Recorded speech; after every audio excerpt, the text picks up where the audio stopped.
कुछ औरतें दिखती सीधी हैं लेकिन शराफत का चोला ओढ़कर वो अंदर ही अंदर गुल खिलाती रहती हैं। एक बेटे की मां कमलप्रीत भी ऐसी ही थी, पर जब तभी उसकी सच्चाई सामने आई तो तब तक उसका घर उजड़ चुका था। 19 मार्च 2018 की सुबह कमलप्रीत कौर अपने पति हरजिंदर सिंह से ये कहते हुए घर से निकली थी कि उसके मायके में किसी की तबीयत खराब है, इसलिए वह राहुल को लेकर वहां जा रही है। पत्नी की यह बात सुनकर हरजिंदर ने कहा, ठीक है, आओ। ज्यादा परेशानी वाली बात हो तो तुम मुझे फोन कर देना, मैं भी पहुंच जाऊंगा। हाँ, तुम्हारी जरूरत हुई तो फोन कर दूंगी, और कोई ज्यादा चिंता वाली बात नहीं हुई तो 2 दिन में वापस लौट आऊंगी, कमलप्रीत बोली। मूल रूप से पंजाब के जिला पटियाला के गांव बल्लोपुर की रहने वाली थी कमलप्रीत। करीब 12 साल पहले जब वो 19 बरस की थी तब उसकी शादी हरियाणा के गांव गनौली के रहने वाले हरजिंदर सिंह से हुई थी। ये गांव जिला अंबाला की तहसील नारायणगढ़ के तहत आता है। शादी के ठीक 1 साल बाद कमलप्रीत ने एक बेटे को जन्म दिया जिसका नाम राहुल रखा गया। इन दिनों वह गांव के सरकारी स्कूल में 5वीं कक्षा में पढ़ रहा था। हरजिंदर का अपना खेतीबाड़ी का काम था जिसमें वह काफी व्यस्त रहता था। कमलप्रीत घर पर रहते हुए चौके चूल्हे से लेकर सब काम संभाले हुए थी। जो भी था सब बड़े अच्छे से चल रहा था। पति पत्नी में खूब प्यार था, दोनों में अच्छी अंडरस्टैंडिंग भी थी। दोनों अपने बच्चों का भी सलीके से ध्यान रखे हुए थे। काफी दिनों से राहुल पिता से कहीं घुमा लाने की जिद कर रहा था तो पिता ने उससे पक्का वादा किया था कि वह उसके इम्तिहान खत्म होने के बाद उसे 2 दिन के लिए घुमाने शिमला ले चलेगा। मगर पेपर खत्म होने के अगले रोज ही उसे अपनी मां के साथ नानी के यहाँ जाना पड़ गया। पत्नी के मायके जाने वाली बात पर हरजिंदर को कोई परेशानी वाली बात नहीं थी। पति की निगाह में कमलप्रीत एक सुलझी हुई मेहनती औरत थी जो ससुराल के साथ साथ अपने मायके वालों का भी पूरा ध्यान रखती थी। सुख दुख में वह अपने अन्य रिश्तेदारों के यहाँ भी अकेली आया जाया करती थी। कुल मिलाकर बात यह थी कि हरजिंदर को पत्नी की तरफ से कोई चिंता नहीं थी। इसलिए जब वह 19 मार्च को बेटे के साथ मायके के लिए घर से अकेली निकली तो हरजिंदर ने कोई चिंता नहीं की। उसी रोज शाम के समय हरजिंदर ने पत्नी को यूं ही रूटीन में फोन करके पूछा, हाँ कमल, पहुंचने में कोई परेशानी तो नहीं हुई? बल्लोपुर पहुंचकर तुमने फोन भी नहीं किया? हाँ, वो ऐसा है कि अभी मैं बल्लोपुर नहीं पहुंच पाए, कमलप्रीत बोली तो उसकी आवाज में हकलाहट थी। पत्नी की ऐसी आवाज सुनकर हरजिंदर को थोड़ी घबराहट होने लगी। उसने पूछा, बल्लोपुर नहीं पहुंची तो फिर कहाँ हो? अभी मैं शहजादपुर में हूं, किसी जरूरी काम से मुझे यहाँ रुकना पड़ गया, कमलप्रीत ने पहले वाले लहजे में ही जवाब दिया। शहजादपुर में ऐसा क्या काम पड़ गया तुम्हें? वहां तुम किसके यहाँ रुकी हो? सब ठीक तो है ना? बताओ, कोई परेशानी हो तो मैं भी आ जाऊं क्या?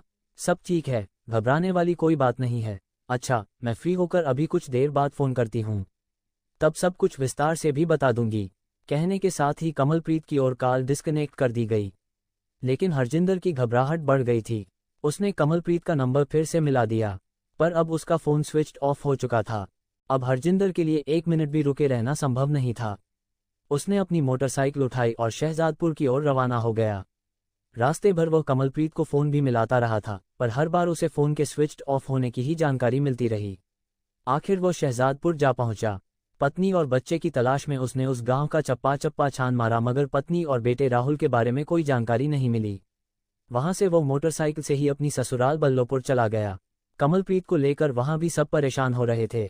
इसके बाद तो हरजिंदर सिंह और उसकी ससुराल वालों ने कमलप्रीत व राहुल की जैसे युद्धस्तर पर तलाश शुरू कर दी, मगर कहीं भी दोनों माँ बेटे के बारे में जानकारी हाथ नहीं लगी। 19 मार्च 2018 का दिन तो गुजर ही गया था, पूरी रात भी निकल गई। 20 मार्च को भी दोपहर तक तलाश करते रहने के बाद सभी निराश हो गए तो हरजिंदर शहजादपुर थाने पहुंच गया। थाना प्रभारी शैलेंद्र सिंह को उसने पत्नी और बेटे के रहस्यमय तरीके से गायब होने की जानकारी दे दी। थाना प्रभारी ने कमलप्रीत और उसके बेटे राहुल की गुमशुदगी दर्ज कर ली। पुलिस ने अपने स्तर से दोनों मां बेटे को ढूंढने की कार्रवाई शुरू कर दी। देखते देखते इस बात को 1 सप्ताह गुजर गया, मगर पुलिस भी इस मामले में कुछ कर पाने में असफल रही। बात 26 मार्च 2018 की थी। थाना प्रभारी शैलेंद्र सिंह उस वक्त अपने ऑफिस में थे। तभी एक अधेड़ उम्र के शख्स ने उनके सामने आकर दोनों हाथ जोड़ते हुए दयनीय भाव से कहा, सर, मेरा नाम ओम प्रकाश है और मैं यमुनानगर में रहता हूँ। जी हाँ, कहिए, शैलेंद्र सिंह बोले। अब क्या कहूँ सर, एक भारी मुसीबत आन पड़ी है हमारे परिवार पर। हाँ बताइए, क्या परेशानी है? थाना प्रभारी ने कहा। ओम प्रकाश ने बताया। इस पर एक बारगी तो शैलेंद्र सिंह चौंके, फिर खुद को संभालने का प्रयास करते हुए बोले, मतलब ये कि आपके भांजे ने किसी की जान ली, फिर उसकी लाश भी ठिकाने लगा दी। अब सरेंडर का प्रस्ताव लेकर आए हो, तो ये भी बता दो कि किन शर्तों पर सरेंडर करवाओगे? कोई शर्त नहीं सर, लड़का आपके सामने तो अपना अपराध कबूलेगा ही, अदालत में भी ठीक ऐसा ही बयान देगा। भले उसे कितनी भी सजा क्यों ना हो जाए, बस आपसे हमें सिर्फ इतना सहयोग चाहिए कि थाने में उस पर ज्यादा सख्ती न हो, ओम प्रकाश ने कहा। देखो, अगर वह हमें सहयोग करते हुए सच्चाई बयान करता रहेगा तो हमें क्या जरूरत पड़ी है उससे सख्ती से पेश आने की। जाओ, लड़के को लाकर पेश कर दो। यदि वो सच्चा है तो यहाँ उससे किसी तरह की ज्यादती नहीं होगी। ठीक है सर, मैं समझ गया। लड़का थाने के बाहर ही खड़ा है, मैं अभी उसे लाकर आपके सामने पेश करता हूँ। कहने के साथ ही ओम प्रकाश बाहर गया और थोड़ी ही देर में एक लड़के को लेकर थाने में आ गया। यही है मेरा भांजा नीटू, सर, उसने बताया। जिस वक्त ओम प्रकाश नीटू को लेकर थाना प्रभारी के ऑफिस में पहुंचा था, पुलिस वाले बगल वाले कमरे में एक अभियुक्त से गहन पूछताछ कर रहे थे। जरा सी देर में वहां से चीख चिल्लाहट की भयावह आवाजें आने लगी थीं। ये आवाजें सुनकर नीटू थरथर कांपने लगा। फिर वो दबी सी आवाज में ओम प्रकाश से बोला, मामा, ये लोग मेरा भी क्या ऐसा ही हाल करेंगे? नहीं करेंगे बेटा, मैंने SHO साहब से सारी बात कर ली है। फिर जब तुम एकदम सच्चाई बयान कर ही रहे हो तो फिर डर कैसा? ओम प्रकाश ने समझाया। यही तो डर है मामा, मैंने आपको भी पूरी सच्चाई नहीं बताई। दरअसल मैंने औरत के साथ साथ उसके बेटे का भी मर्डर कर दिया है और दोनों की लाशें एक साथ दफनाए हैं। थाना प्रभारी के इतना कहते ही ओम प्रकाश नीटू को लेकर एक दूसरे कमरे में ले गया। इसके बाद नीटू ने अपने अपराध की पूरी कहानी मामा को बता दी। नीटू के बताने के बाद ओम प्रकाश ने सारी कहानी थाना प्रभारी को बता दी। थाना प्रभारी ने ओम प्रकाश के बयान दर्ज करने के बाद उसे घर भेज दिया। फिर नीटू को गिरफ्तार कर उसे अदालत में पेश कर 2 दिन के पुलिस रिमांड पर लिया। रिमांड अवधि में उससे व्यापक पूछताछ की गई। इस पूछताछ में उसने जो कुछ पुलिस को बताया, उससे अपराध की एक सनसनीखेज कहानी कुछ इस तरह सामने आई। करीब 1 साल पहले की बात है। अपनी रिश्तेदारी के एक शादी समारोह में शामिल होने के लिए कमलप्रीत अकेली नारायणगढ़ के बड़ा गांव गई थी। वहां जब वह नाचने लगी तो एक लड़के ने भी उसका खूब साथ दिया। उसने बहुत अच्छा डांस किया था। इस डांस के बाद भी दोनों एक साथ बैठकर बतियाते रहे। लड़के ने अपना नाम सुमित उर्फ नीटू कहते हुए बताया कि यूं तो वह शहजादपुर का रहने वाला है, मगर बड़ा गांव में किराए का कमरा लेकर एक कंपटीशन की तैयारी कर रहा है। कमलप्रीत उसकी बातों से तो प्रभावित हो ही रही थी, उसका सेवाभाव भी उसे खूब पसंद आया। कमलप्रीत तो थकहार कर एक जगह बैठ गई थी। पार्टी में खाने की जिस चीज का भी उसने जिक्र किया, वह लाकर उसे वहीं बैठकर खिलाता रहा। इसी तरह काफी रात गुजर जाने पर कमलप्रीत को नींद सताने लगी।